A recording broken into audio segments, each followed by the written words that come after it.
Hello friends, welcome to my YouTube channel. तो आज की इस वीडियो में हम बात करेंगे role of IT and global outsourcing के बारे में। तो ये आज हम इसकी वीडियो में इस डिटेल के बारे में पढ़ेंगे, ग्लोबल आउटसोर्सिंग के बारे में। लास्ट वीडियो में हमने ग्लोबल आउटसोर्सिंग के बारे में किया था, बट आज की वीडियो में हम डिटेल में यहाँ पे बात करेंगे। तो सबसे पहले आता है आपका role of IT in international business. IT का क्या रोल होता है इंटरनेशनल बिजनेस के अंदर। तो जैसे कि मैंने लास्ट वीडियो में भी बताया था, डिसीजन मेकिंग में हेल्पफुल होता है, बिजनेस एनवायरनमेंट को अच्छा करता है। अब आज की वीडियो में हम देखते हैं कि और इसके अंदर कौन से रोल जो है वो प्ले करते हैं। फर्स्ट आता है आपका communication. It enables real time communication through email, video conferencing, instant messaging, allowing businesses to coordinate activity across different time zones and location. अब जो आईटी सेक्टर है ना, इसकी वजह से क्या है, कम्युनिकेशन के अंदर एक अच्छा रोल प्ले करता है। अब जैसे कि जो ईमेल सर्विसेज हो गया, वीडियो कॉन्फ्रेंसिंग के थ्रू इजीली वहाँ पे हम मीटिंग्स कर सकते हैं, इंस्टेंट मैसेजेस भेज सकते हैं थ्रू आउट द कंट्रीज़। अब इसके अंदर बोला जाता है कि इसके अंदर एक कोऑर्डिनेशन देखने को मिलता है। जैसे कि अगर डिफरेंट टाइम जोन्स और लोकेशन भी है, फिर भी यहाँ पे कोऑर्डिनेशन जो है वो एक देखने को मिलता है। सेकंड आता है data management. IT system help manage and analyse large volume of data including customers information, market trends and financial records, adding in decision making and strategic planning. अब डेटा मैनेजमेंट के अंदर ये बात बोली जाती है कि आईटी सिस्टम के अंदर ये हेल्प करता है डेटा को मैनेज करने के लिए, डेटा को एनालाइज करने के लिए। और अगर हमारे पास लार्ज स्केल का डेटा है, लार्ज क्वांटिटी का डेटा है, तो वो इजीली हम उसको कन्वर्ट कर सकते हैं। अब चाहे वो डेटा किसी का भी हो, आपके कस्टमर्स की इन्फॉर्मेशन का हो, मार्केट ट्रेंड्स का हो, फाइनेंशियल रिकॉर्ड्स हो, और ये सभी डेटा जो है वो हम ईजीली एक ही सोर्स के अंदर कैरी करके रख सकते हैं। थर्ड आता है आपका ई कॉमर्स। ई कॉमर्स के अंदर आता है IT supports online sales and transaction, allowing company to reach customers world wide and operate in global market without physical presence. अब इसके अंदर ये बात बोली जाती है कि अगर आप फिजिकल प्रेजेंस आपकी वहाँ पे अवेलेबल नहीं भी है, तब भी आप वहाँ पर अपनी जो कस्टमर सर्विसेज है वहाँ पे दे सकते हैं। इजीली आप सेल्स एंड सर्विसेज कर सकते हैं, ऑनलाइन ट्रांजैक्शंस कर सकते हैं। तो ये सब ई कॉमर्स की वजह से ही पॉसिबल हो पाया है। फोर्थ आता है आपका supply chain management. IT system help streamline supply chain operation by tracking inventories, managing logistics and coordinating with supplier and distributor across the globe.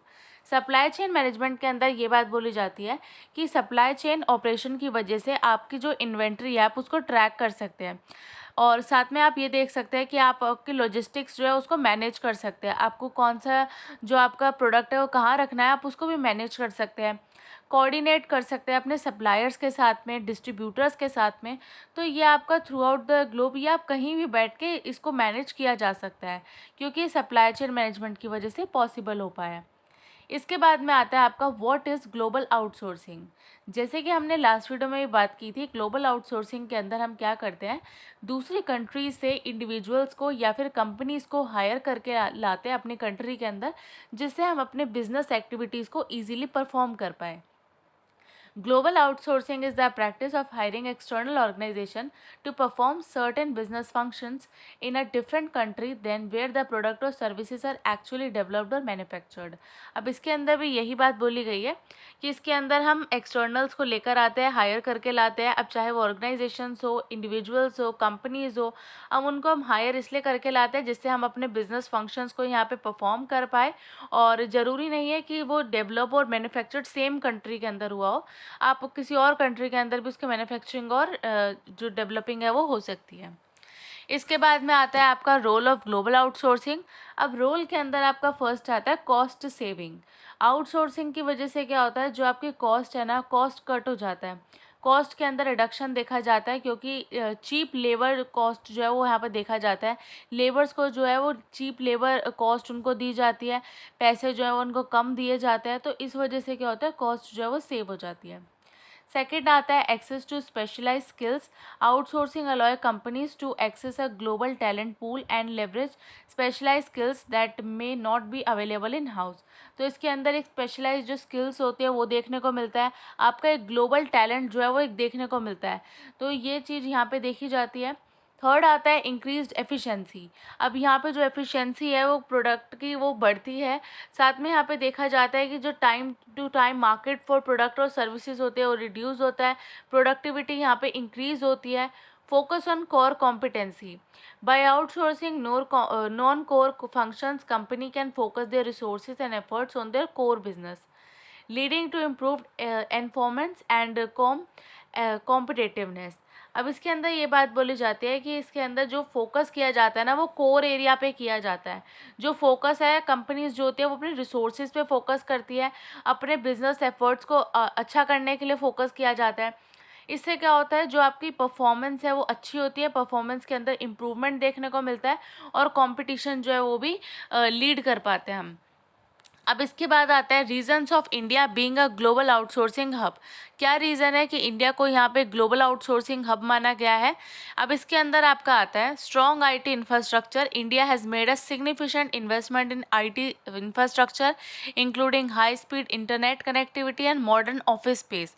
अब इसके अंदर जो इंडिया है ना, उसको वहाँ पे एक अच्छा इन्वेस्टर्स माना जाता है, क्योंकि इंडिया के अंदर क्या देखा जाता है, एक हाई स्पीड इंटरनेट कनेक्टिविटी है, मॉडर्न ऑफिस स्पेसेस यहाँ पे देखने को मिलते हैं। अब इसके अंदर कुछ पॉइंट्स है जिसके अंदर डिटेल में समझाया गया है। फर्स्ट आता है कॉस्ट इफेक्टिवनेस। कॉस्ट कम है, चीप लेबर जो है इंडिया के अंदर अवेलेबल हो जाते हैं, और यहाँ पे जो है लोअर कॉस्ट में भी जो लोग हैं वो काम करने को तैयार हो जाते हैं। तो इससे क्या होता है, ये मतलब जो दूसरे देश के जो भी लोग आते हैं, जो भी हायर करना चाहते हैं इंडिविजुअल्स को, तो वो इजीली उनको हायर कर पाते हैं, क्योंकि जो लोग हैं वो कम पैसों में भी वहाँ पे काम करने को तैयार हो जाते हैं। सेकंड आता है क्वालिटी ऑफ सर्विसेज। मतलब जो लोगों को हायर किया जाता है वो एक क्वालिटी ऑफ सर्विसेज जो है वो प्रोवाइड करते हैं, काम करने की जो क्वालिटी है वो बहुत ही अच्छी वहाँ पे देते हैं। थर्ड आता है stable political environment. India has a stable democratic government which provide a conducive environment for business to create and invest in their country.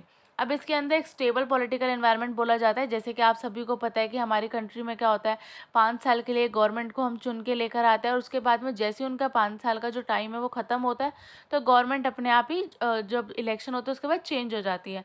तो ये एक स्टेबल पॉलिटिकल इन्वायरमेंट है, एक स्टेबल यहाँ पे डेमोक्रेसी जो है वो देखी जाती है। तो यही पॉइंट थे आपके रीजंस इंडिया के यहाँ पे आउटसोर्सिंग हब मानने के।